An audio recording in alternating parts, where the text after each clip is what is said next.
Violência no complexo penitenciário de Pedrinhas. Nós vamos ao vivo com o repórter Vones Mascarenhas, que tem mais detalhes sobre o dia de ontem. Vones, bom dia.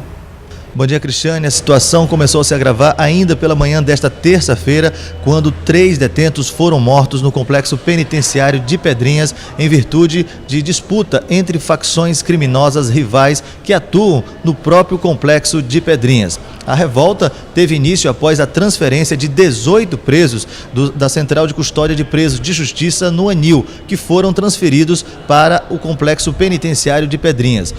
O motim resultou na morte de 3 detentos. Um deles, de acordo com informações da Secretaria de Justiça e Administração Penitenciárias, foi decapitado, o Flávio Rodrigues Coelho Pereira. Outros 2 presos, identificados como Francisco Henrique França Júnior e Darlan Reis Leal, também foram mortos.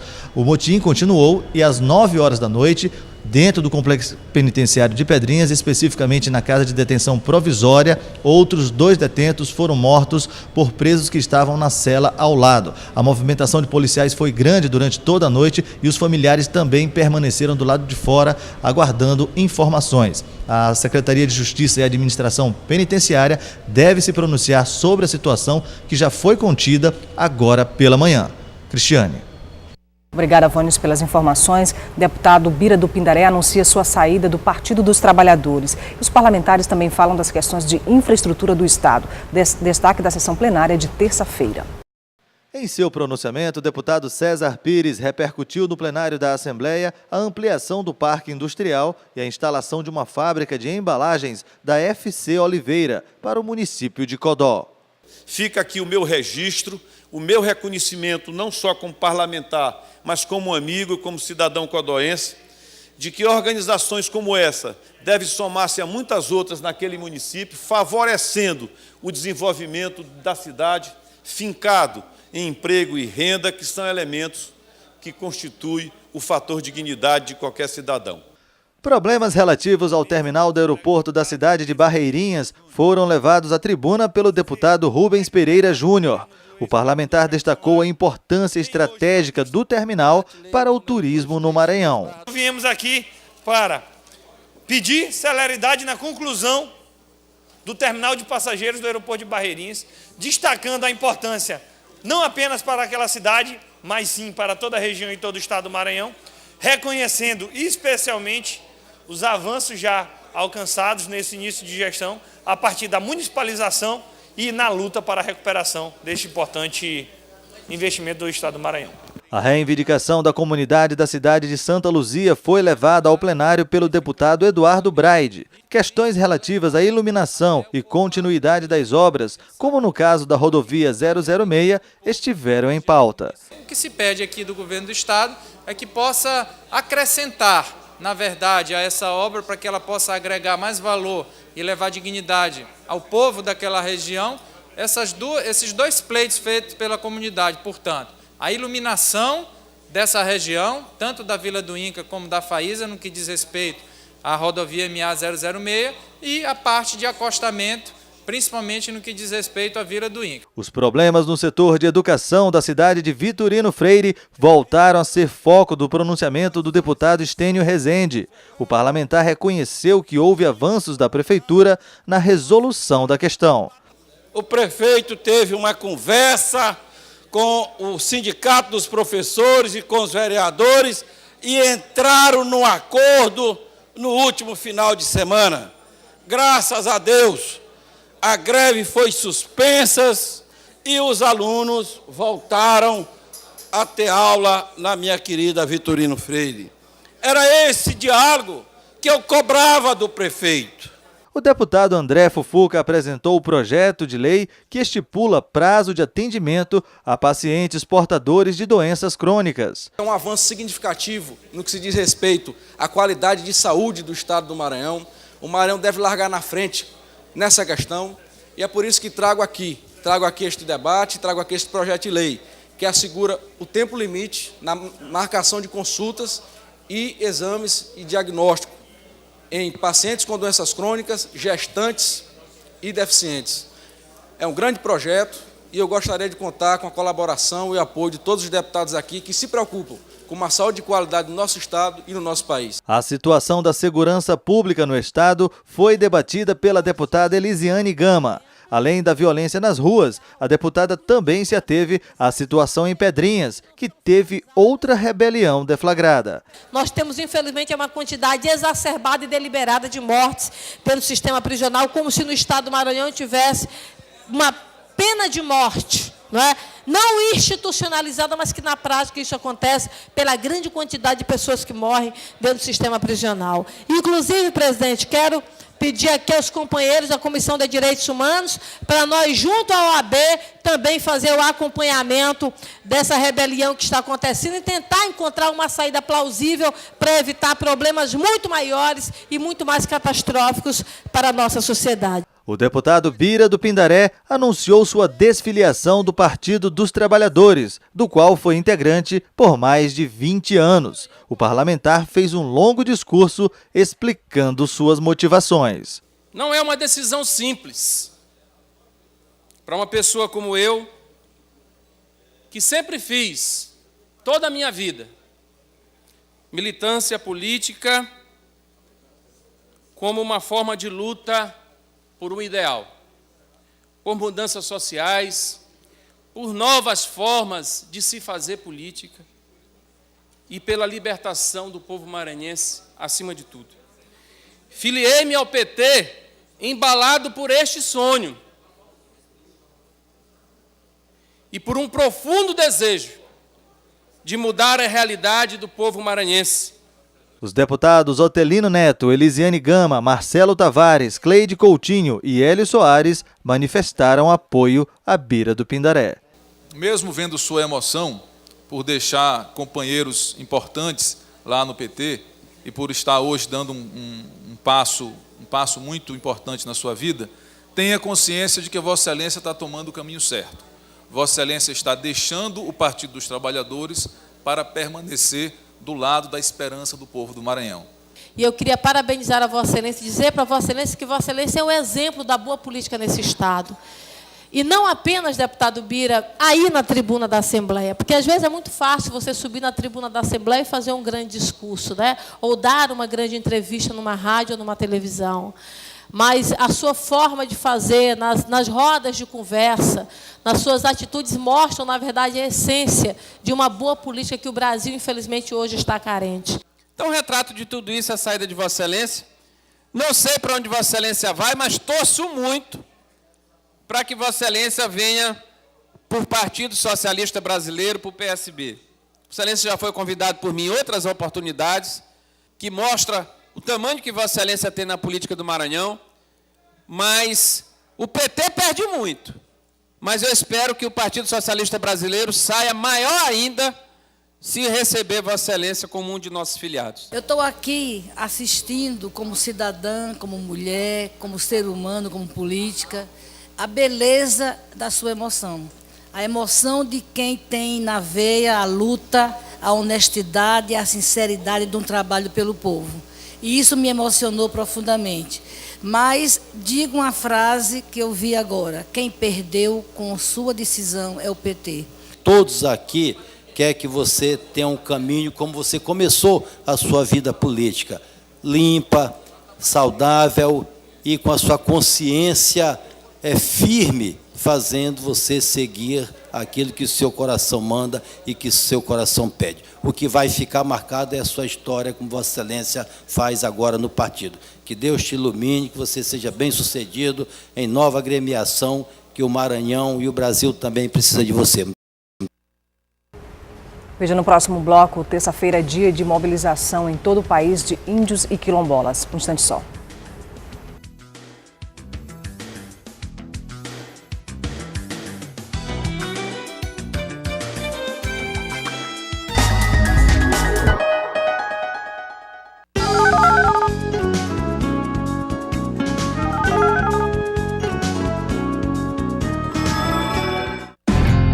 Eu faço imitações de gente famosa.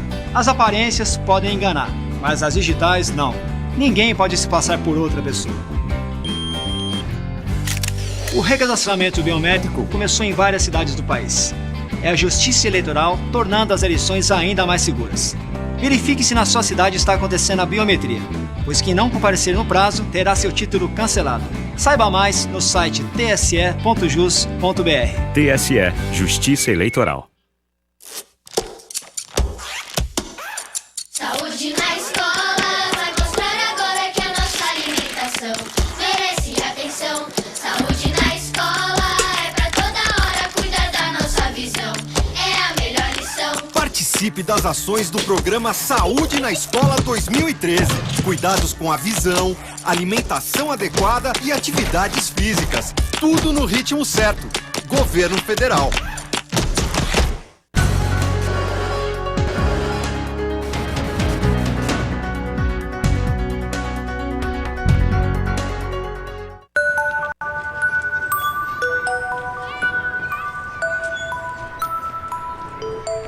Não é apenas na certidão de nascimento que um pai faz falta.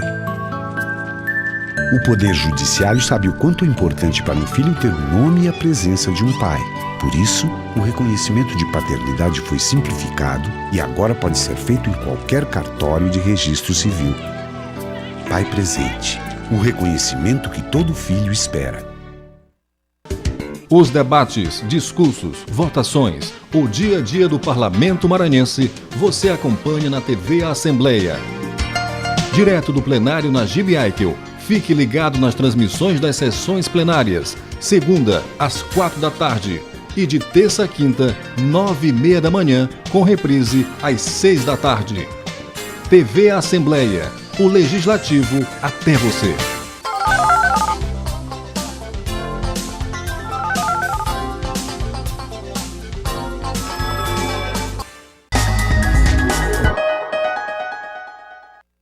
Quilombolas e indígenas fazem mobilização em todo o país. Eles protestam contra a proposta de emenda constitucional que tramita no Congresso e tira do governo federal a prerrogativa de titulação das terras. Sobre esse assunto a gente vai conversar agora com Rosana Diniz, que é coordenadora do CIMI. Bom dia, Rosana. Bom dia a todos. Bom, ontem foi um dia de mobilização em todo o país, né? Quilombolas, índios, né? Foram para as ruas aí, foram para os órgãos competentes, né? Para cobrar aí uma revisão, né, dessa proposta de emenda constitucional.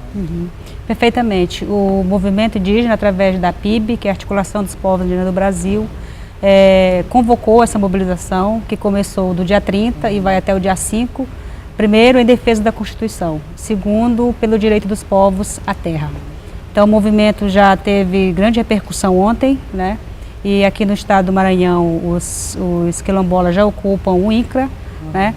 Está previsto hoje uma mobilização na terra indígena Pindaré, do povo Guajajara, né? E os Capó também devem fazer uma ocupação também ainda hoje lá na cidade de Zedoca. Bom, se a gente for observar a legislação que protege hoje os indígenas, por exemplo, não falta essa proteção, né? Ao longo dos anos, os indígenas conseguiram, né, o movimento social, né, que luta por essa causa, conseguiu a aprovação de leis, né, que prevê essa proteção da população indígena. Né? Então, do ponto de vista legal, as populações indígenas tradicionais, povos tradicionais, comunidades tradicionais, elas estão amparadas. Cabe isso na legislação brasileira, né, no caso a Constituição Federal, e também a legislação internacional, né, do qual o Brasil se tornou signatário. O que a gente vem constatando é um desrespeito total, tanto às leis internas, como também aos tratados internacionais, né?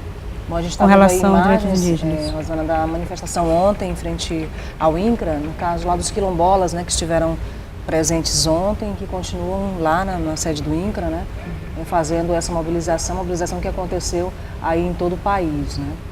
A gente vê aí a mobilização dos quilombolas, são pautas muito parecidas, né, e que condenam aí as ações de projetos desenvolvimentistas, né, e que afetam essas populações. Né? Exatamente. A PEC, que é o principal motivo da mobilização, só para citar a PEC, mas existem inúmeros outros mecanismos vindos tanto do Executivo como do Legislativo e até no próprio Judiciário, né, uma série de medidas que tentam retroceder aos direitos conquistados pelas populações. Então a PEC está sendo focada porque ela quer transferir do Executivo para o Legislativo a competência de demarcação de terras indígenas, unidade de conservação e terras quilombolas. O que a gente entende que no contexto atual, colocar essas questões na mão de um Legislativo completamente anti-indígena, é prejuízo, com certeza, para esses direitos que já foram conquistados. E é preciso ser revisto também o Estatuto do Índio, né? Quer dizer, precisa sentar novamente e adequar esse Estatuto do Índio à situação hoje da população indígena, né? Isso. O Estatuto do Índio, que tem interesse dos povos indígenas, ele está parado desde 94 na Assembleia, no Congresso, né? E os índios, eles têm discutido a importância de que todos os temas que têm referência a eles sejam discutidos no âmbito do seu próprio estatuto. Eles não querem essas discussões de mineração, demarcação de terra, saúde, que não seja dentro do estatuto. Porque já há um marco legal. Né? Exatamente. E eles fizeram discussões, apresentaram propostas, enviaram ao legislativo, mas só que essas propostas elas não estão tendo boa receptividade e a proposta do estatuto continua parada no Congresso. Enquanto isso, aqueles que estão interessados em retroceder os direitos indígenas põem a cada dia assuntos relacionados à questão indígena em pauta, sem discutir com os principais interessados, que são os povos indígenas. Bom, a gente tem uma questão aqui dramática no Estado, que eu considero, em relação aos povos Auá, Guajá, né? E a gente vê uma boa mobilização internacional das entidades em nível internacional, a preservação da cultura Auá, Guajá, não só das outras aldeias, mas também dos Auá, Guajá. Mas a gente vê de um lado madeireiros e do outro pessoas que ocupam terras indígenas e que precisam, né, ser retiradas dessas terras, que já há uma determinação para serem retiradas dessa terra, só que isso não é algo fácil de se fazer, não é? Você não chega lá e coloca a polícia, exército para retirar essas famílias, né? E a ação contra os madeireiros também é uma ação, é uma briga extremamente desigual, né? Quando a gente olha para o campo, né? Bom, então, com a Constituição, as terras indígenas deveriam ser finalizados todos os seus processos até 1993. Então, vimos que esse prazo não foi cumprido e que desde então os conflitos eles vêm se intensificando, né? Existe um decreto que quando toda a terra indígena que ela vai ser declarada, delimitada, as pessoas que são contrárias podem contestar, né? Então existe isso na lei para que as pessoas possam fazer isso. Mas de modo geral, muitas pessoas elas entram nas terras indígenas já sabendo que são terras indígenas. Então são consideradas pessoas que entram de má fé e que não têm direito à indenização. Aquelas que estavam na área já há algum tempo, né, elas têm direito à indenização. Isso depende também se elas estão enquadradas nesse decreto que eu te falo, que é da contestação. E as terras indígenas, na maioria, estão invadidas. Aqui no Maranhão, esse caso do Auá que você citou bem, a terra indígena Auá, que já está com o prazo de sentença vencido em abril desse ano, né, para desintrusar, e o governo continua lento. Enquanto isso, todo o recurso florestal da terra está sendo colocado abaixo pela ação madeireira, que continua em atividade. A prova disso foi o povo Capó, que está organizando uma autofiscalização do território, e apreenderam madeireiros, apreenderam caminhões madeireiros, e estão em conflitos lá desde o mês de junho, direto com os madeireiros, que eles tomaram a iniciativa de fazer a autoproteção do território, né? Já foram ameaçados, já sofreram represália, a aldeia já foi invadida por 50 madeireiros. E aí a gente sabe que há, né, uma certa proteção dos madeireiros em relação a essas pessoas que ocupam essas terras indígenas, né? Porque para os madeireiros é interessante que essas famílias continuem lá, né? Então, o que mais chama a nossa atenção é que o governo sabe, a polícia sabe quem são essas pessoas, quem são essas empresas, que elas estão agindo ilegalmente, mas a gente não tem visto a punição para essas pessoas. Operações esporádicas, elas gastam muito recurso público e elas não surtem o efeito que se espera, que é a proteção permanente dessas terras, né? Então, é responsabilidade da União fazer essa proteção e necessita que tenham mecanismos adequados para fazer essa fiscalização mais permanente. Aí a operação chega num dia, faz o trabalho que tem que ser feito, sai no outro, todo mundo está de volta de novo, explorando legalmente as terras indígenas. Então essas pessoas, a polícia sabe quem são e deveria então ser procedida a uma investigação, levados à justiça para que eles respondam criminalmente por esses atos que são ilegais. E a situação em relação aos Auá é muito grave porque é um povo nômade, né, que precisa da terra para se locomover, né, buscar o alimento, fazer a caça, né, e a preservação dessa cultura nômade, né? Exatamente. A questão do Auá ela é muito complicada e eles precisam urgentemente que as matas que ainda restam sejam protegidas. Tem grupos que ainda não fizeram contato, eles sabem onde estão as pessoas, mas eles ainda não foram se entregar, em outras palavras, né, diante da pressão que eles vêm sofrendo. Isso para nós é um indicativo de que eles recusam o contato, que eles preferem manter o modo de vida que eles estão levando, né?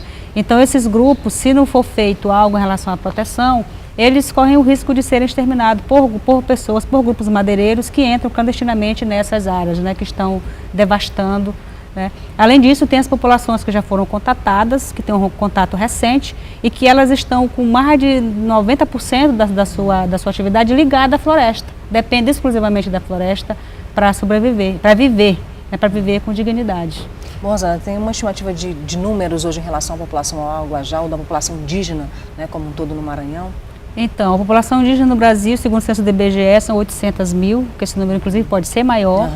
No Maranhão, o censo apontou mais de 35 mil, né, indígenas, e a população Auá, ela gira em torno de 400 pessoas a 450, contando com esses grupos que ainda vivem em isolamento. Então, a gente percebe que tem havido um crescimento da população indígena, né, e o que se torna, então, urgente que as demarcações elas sejam finalizadas para que essas populações possam se estabilizar. Que dá às instituições uma maior responsabilidade, né, para a preservação dessa cultura. Né? Com certeza. Acho que nós precisamos compreender que o Brasil é um país plural, tem uma riqueza cultural imensa. As populações, a sociedade civil colocou isso na Constituição, porque queria ver resguardada a sua diversidade cultural e ambiental. E tudo isso agora está em questão por grupos do agronegócio, né, que querem colocar tudo isso no chão, simplesmente acabar com uma conquista que foi da população brasileira. Né? Então o Brasil tem uma diversidade indígena muito grande, nós necessitamos tomar consciência disso, viver com isso, porque isso é uma riqueza. Né? E pretender a homogeneização da sociedade brasileira é uma violência. E o que nós estamos percebendo é essa tentativa de enquadrar os índios no sistema para todo mundo. Né? Quanto que as culturas, as suas realidades, seu modo de ver o mundo, seu modo de produzir, de viver, não é esse. Né? Os antropólogos chamariam de genocídio cultural, né? Com certeza. Impor a uma cultura, a sua cultura. Né? Exatamente. E também, pela legislação, os indígenas têm direito de opinar sobre o seu próprio desenvolvimento. Isso está na lei, tanto na Constituição como nos tratados internacionais que o Brasil assinou. Ocorre que, tanto no Executivo como no Legislativo e até no Judiciário, estão sendo feitas medidas contra esses povos e eles não estão tendo oportunidade de serem ouvidos. Essas mobilizações de rua é para dizer isso. Nós existimos, nós sabemos já falar a língua portuguesa, nós já compreendemos o funcionamento do Estado brasileiro, conhecemos nossos direitos e a legislação, estamos aqui para comprovar que estão sendo violados. E a presença deles em Brasília é justamente para dizer isso, que eles querem que todos os projetos sejam arquivados, ou então que todas as pautas de interesse sejam discutidas no âmbito do Estatuto dos Povos Indígenas. E a gente tem que se colocar em algum momento no lugar de fala desses indígenas para perceber, né, qual é essa luta, qual a origem dessa luta e o valor dessa luta, né? Porque esse Estado que a gente chama de Estado Democrático de Direito não tem sido um Estado democrático de direito, né, para o índio, que também é um cidadão brasileiro. Né? Com certeza. Se o Estado, aquele que deveria proteger, no âmbito dos seus 3 poderes, nós temos constatado na nossa prática que o Estado é um dos maiores violadores dos direitos indígenas, ou seja, aquele que deveria proteger. Então isso já está sinalizando que esta democracia que nós vivemos, ela não é uma democracia do ponto de vista de quem cumpre a sua legislação. Né? Mas é uma democracia que está sendo utilizada para danar interesses, né, que já estão garantidos em lei. E que nós, do CIMA, até dizemos, será que nós vamos agora viver sobre uma ditadura absolutista do agronegócio no país? Uma república dos ruralistas? Né? É só eles que vão dar o tom da política para direito ambiental, para direito social, para direito cultural? Né? Então essa democracia que só atende o interesse de uma parcela não é democracia. É um estado de privilégio de uns poucos. Bom, Rosana, essa manifestação ela vai continuar, nessa mobilização dos índios e dos quilombolas também, né, que tem uma pauta, como eu já falei, grande, parecida, né? Ela vai continuar também, essa mobilização vai continuar por esses dias também. Né? Sim, até o dia 5 eles estão mobilizados em Brasília. Em Imperatriz deve acontecer também uma manifestação de não indígenas em favor da mobilização. Falei anteriormente que o Scapó deve ocupar hoje em Zedoca o polo de saúde. Né? Os Guajajara devem ocupar hoje também a BR-316, numa clara manifestação, e os quilombolas aqui em São Luís, que já estão ocupando o INCRA. Né? Rosana, muito obrigada pela tua entrevista aqui no Portal da Assembleia. Muito obrigada a todos. É importante, quem mais quiser se aprofundar nesses assuntos, especialmente com relação aos argumentos daqueles que são anti-indígenas, tem um site muito interessante que foi feito por essas instituições que estão apoiando a luta, que se chama Baixa Bola Ruralista, que é no YouTube, né? E também a República dos Ruralistas, também no YouTube, onde traz informações sobre os reais interesses dessas pessoas que estão contra os índios, né? Que você pode acessar. E para além disso, o site do CIMI, onde você encontra relatórios anuais sobre as violências cometidas contra os povos indígenas no Brasil. Ana, muito obrigada. Obrigada. Você vai ver no próximo bloco a reunião de parlamentares para a criação da Frente Parlamentar de Combate à Seca. Um instante só.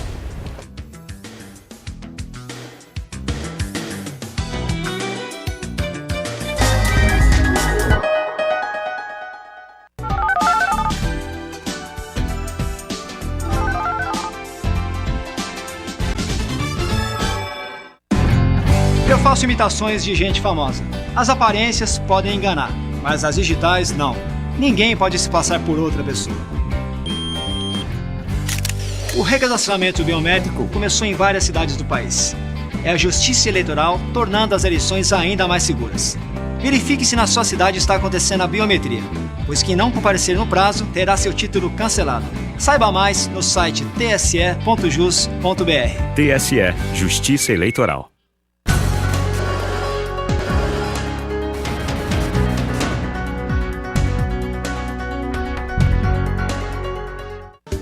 Os debates, discursos, votações, o dia a dia do Parlamento Maranhense, você acompanha na TV Assembleia. Direto do plenário na Gibi Aitel, fique ligado nas transmissões das sessões plenárias, segunda às 16h e de terça a quinta, 9h30 da manhã, com reprise às 18h. TV Assembleia, o Legislativo até você.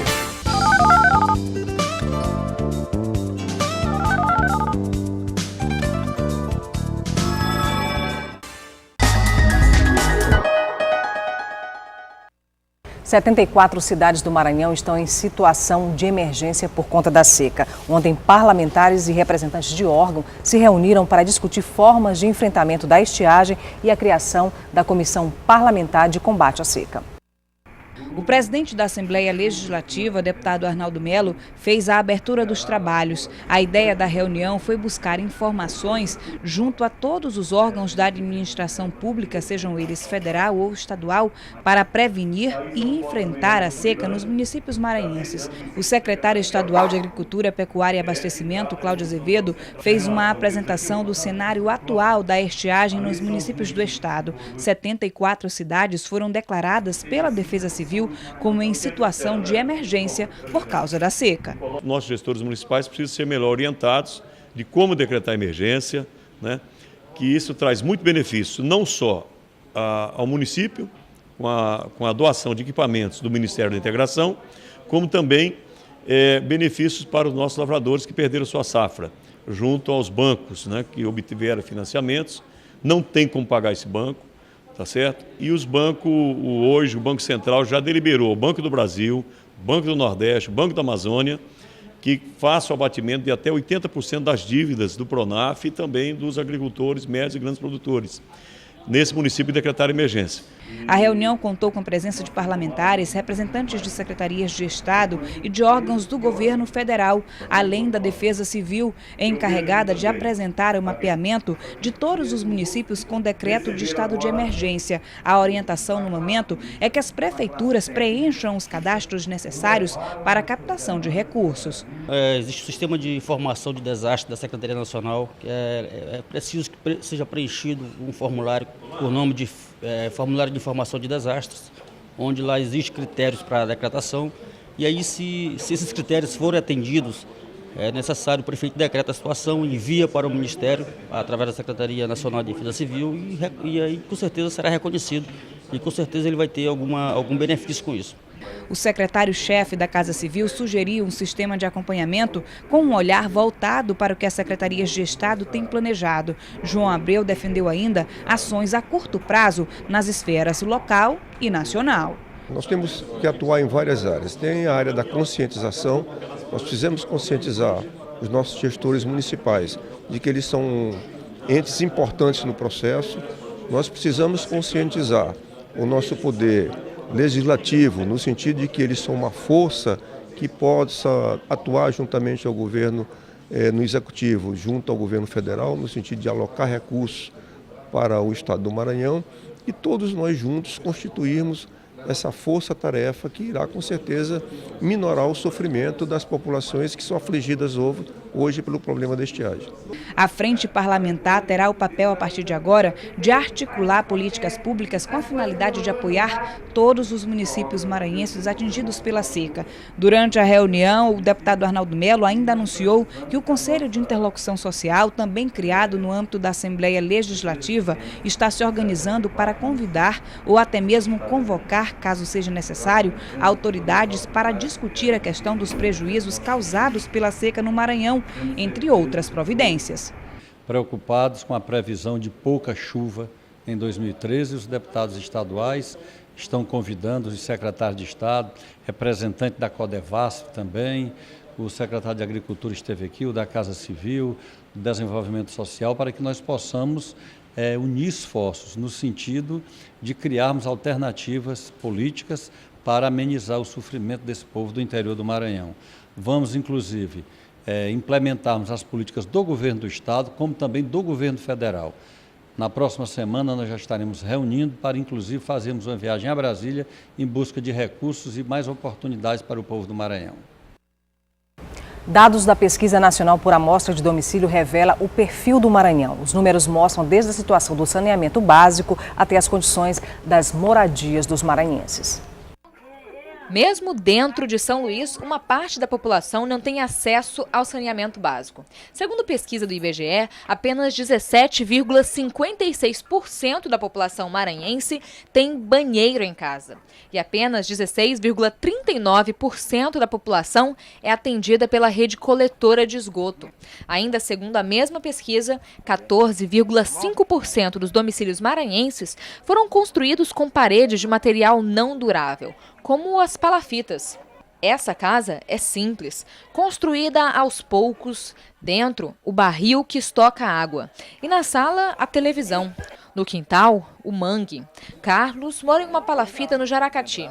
Ele faz parte da maioria da população que não tem acesso a saneamento básico. Aqui o esgoto a gente pede perdão a Deus e perdão ao meio ambiente, mas a gente usa, eu estou querendo dizer como é que é o modo de se usar. A gente não tem esgoto, saneamento básico, nosso saneamento é o fundo quintal e a gente pede perdão ao meio ambiente, que a gente usa em modo inadequado no esgoto, a gente não tem. Os dados são da Pesquisa Nacional por Amostra de Domicílio, um perfil do que se passa dentro das casas dos 6,8 milhões de maranhenses. O estado é o último do país em computadores com acesso à internet.